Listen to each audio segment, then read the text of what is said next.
Well, howdy there, Internet people. It's Belle again. So today, we're going to talk about Trump giving mixed signals about Hegseth's future. So, the Trump administration appears to be somewhat divided about Secretary of Defense Hegseth's future after the latest Signal controversy. If you missed it, news broke of another Signal group chat that reportedly contained more people that did not have a need to know the information being discussed in it. In public, it looks like the administration is trying to send the image that they're standing behind Hegseth. But rumors of more revelations to come and reports that Trump administration insiders are telling the press that Trump is already shopping for a new SecDef are undercutting the White House's messaging. It's important to remember that this was the same dynamic that occurred right before we found out Elon was being guided toward the door.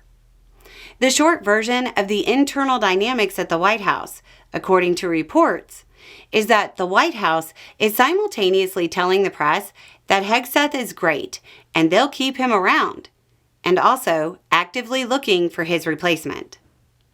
Even if Trump was willing to stand behind Hegseth over the possible disclosure of sensitive information, there are other issues.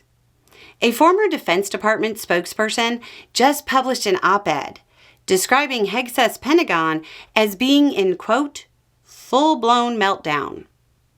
The op-ed also indicates the belief that the situation is so bad, it's actually hurting Trump's ability to do his job.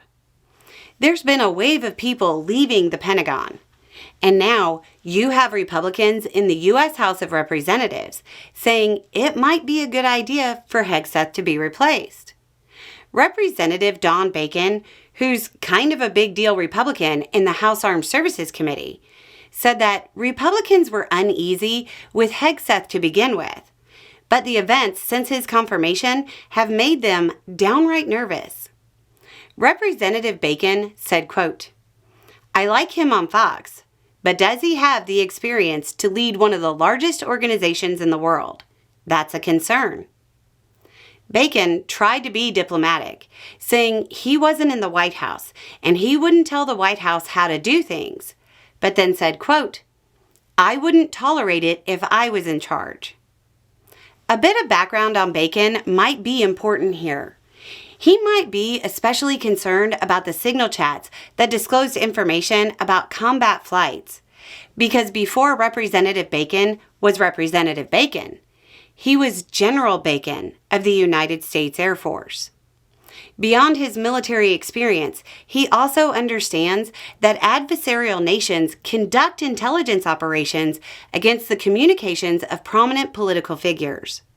While in Congress, Bacon's email was targeted by a hack conducted by Chinese intelligence. Bacon said, quote, "Russia and China are all over his phone, and for him to be putting secret stuff on his phone is not right. He's acting like he's above the law, and that shows an amateur person." Just based on what's come out so far, the heat is already there and seems to be mounting. And there's a lot of rumors saying that more damaging reports are on their way. It doesn't seem like this story is over yet. Anyway, it's just a thought. Y'all have a good day.